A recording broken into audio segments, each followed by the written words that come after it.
the mystery that shook the world, and a theft time couldn't solve.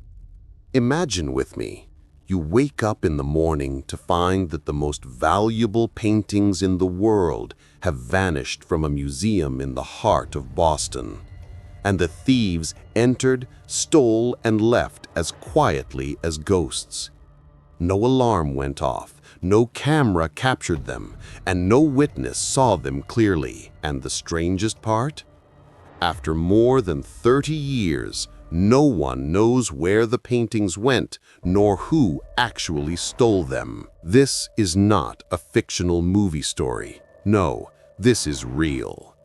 It happened on the night of March 18, 1990, and it has since become a living mystery that haunts investigators, artists, and art enthusiasts worldwide. The story became known as the Isabella Stewart Gardner Museum heist, the largest art theft in American history, and to this day, no one has solved it. The theft is estimated at $500 million, a staggering sum in the 1990s, so imagine its value today. Background of the museum and its founder. Isabella Stewart Gardner, a wealthy and sophisticated American socialite, aimed to create a world-class art collection displayed in a palace inspired by Venice. The museum that bears her name is more than just a building. It is an expression of her passionate personality for art. Isabella stipulated in her will that the collection must remain exactly as it was, and that any change in arrangement or addition of new artwork would result in the confiscation of the collection and transfer to Harvard University. This condition explains why the empty frames remain hanging on the walls, silent and painful witnesses to the crime.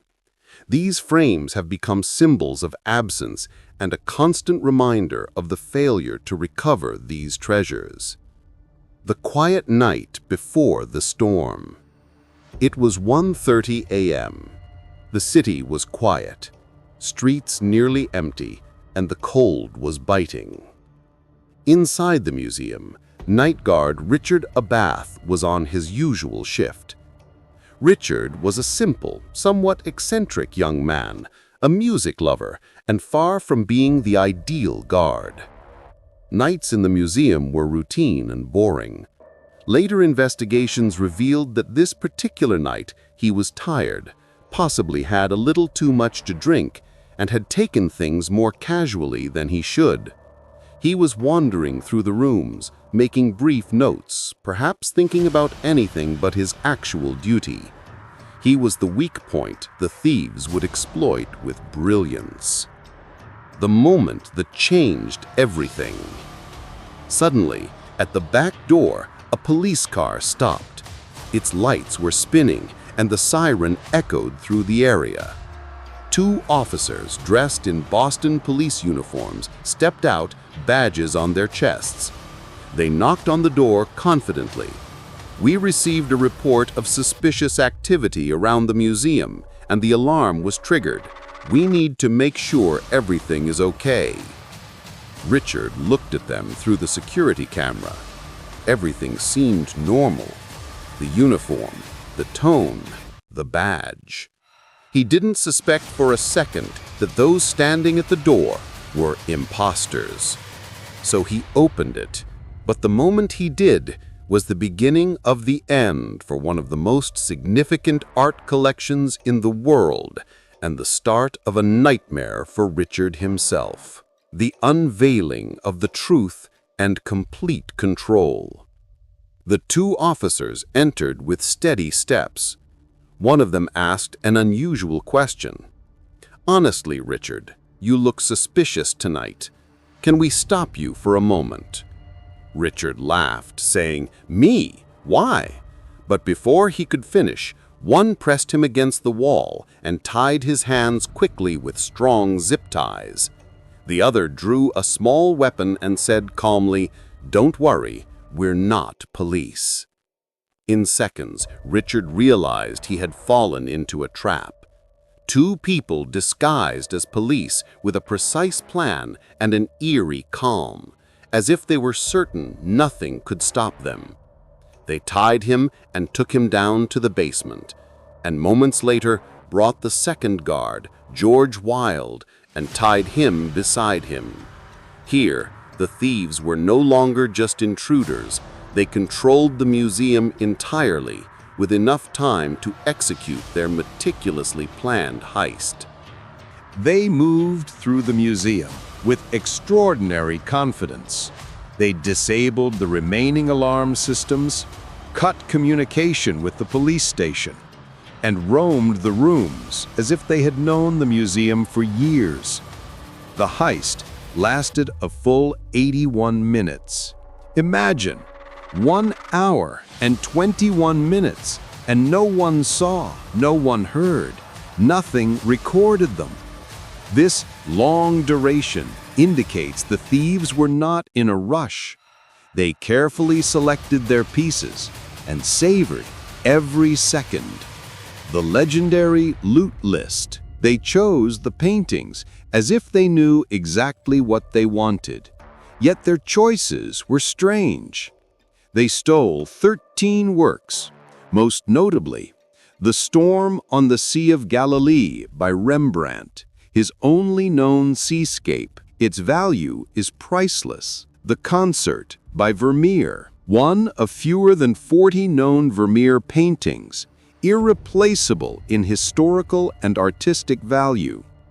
A Self-Portrait by Rembrandt, a small personal portrait. 5 paintings by Edgar Degas, all worth hundreds of millions of dollars. They also took an ancient Chinese chalice and a small bronze eagle atop a column. Yet strangely, they ignored even rarer and more valuable works within reach, such as Michelangelo and Botticelli pieces on the first floor. This contradiction suggests the theft was not random, but deliberately executed for a specific purpose. Strange details that don't resemble an ordinary theft. Even more bizarre, they cut some paintings from their frames with knives. Imagine historic paintings sliced as if they were newspaper. This violent act shows that the thieves were neither professional art dealers nor collectors. Otherwise, they would have known such actions destroy value and complicate resale. Had they been professional art dealers, they wouldn't have done this. Had they been ordinary thieves, they wouldn't have spent an hour and a quarter inside the museum. All this points to something deeper than mere painting theft. Perhaps the heist was a cover for something else, a deal, money laundering, or ransom. Vanishing without a trace, the silent morning. When they finished, they gathered the pieces and exited through the back door calmly. No one saw them afterward. No fingerprints, no trace, no evidence. As if they vanished from the world. In the morning, when staff arrived, the scene looked like a silent horror film. Guards were bound, alarms were cut, and frames hung empty on the walls. The paintings? Gone as if they dissolved into the air. The silence of the empty frames became the loudest scream in the history of American art. The FBI's search began immediately and has continued ever since. Endless questions and the federal pursuit. From that day, a mystery has lasted over 30 years. Who were these individuals? How did they know the museum's layout so precisely? And why did they choose certain paintings while ignoring others? More questions than answers, and the puzzle opened the door to dozens of theories, from the mafia to intelligence agencies. After the heist, The FBI immediately stepped in, aware of the catastrophe's magnitude. Investigations were intensive and frustrating simultaneously. No clear fingerprints, thieves wore gloves. No usable camera footage, they disabled the system. And no reliable outside witnesses. The crime was clean in a way that made investigators suspect an inside job or collusion with highly organized criminals. Investigation of the guard, Richard Abbott. Initial investigations focused heavily on guard Richard Abbott, the man who broke museum protocols by opening the door to the imposters. He remained a suspect for many years due to his odd behavior, troubled personal life, and being the thieves' entry point. But the FBI never proved his involvement in planning or executing the theft. Even after being imprisoned for unrelated cases later, he never admitted any connection, though some investigators believed he inadvertently allowed entry through negligence. He died in 2018, taking his small part of the mystery with him. The Irish Mob Theory, Boston Mafia.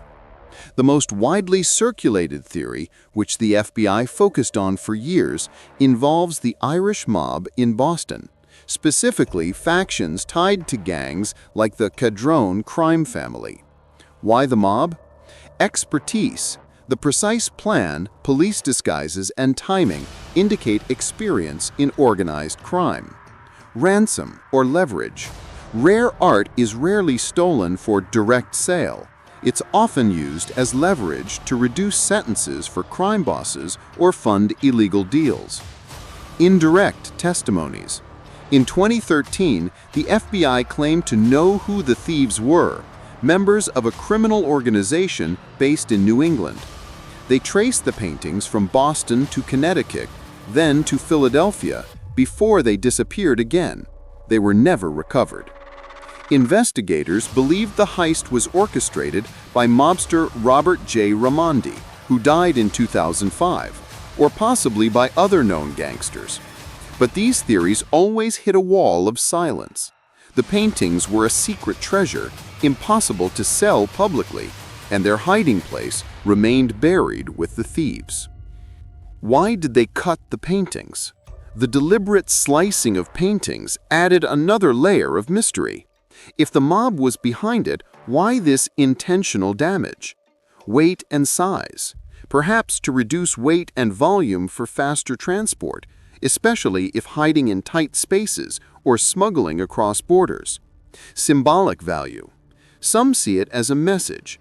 Thieves cared less about artistic value and more about market or practical value, or perhaps to mark ownership and distinguish from forgeries. This detail adds a layer of brutality to the crime. The unprecedented reward.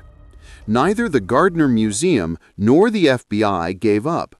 The museum still displays the empty frames in their original locations, not only as evidence of the crime, but as a pledge to continue searching. For a long time, they offered a massive reward, now up to $10 million for any information leading to the full and safe return of the artworks. This is the largest reward in art history by a private institution, highlighting the painting's immense value and the museum's desperation. The painful legacy of the theft. This theft was not just a financial loss, it was an irreplaceable cultural loss. It left a permanent mark on Boston's history and the art world. Rembrandt's The Storm on the Sea of Galilee is one of the lost masterpieces the world demands back.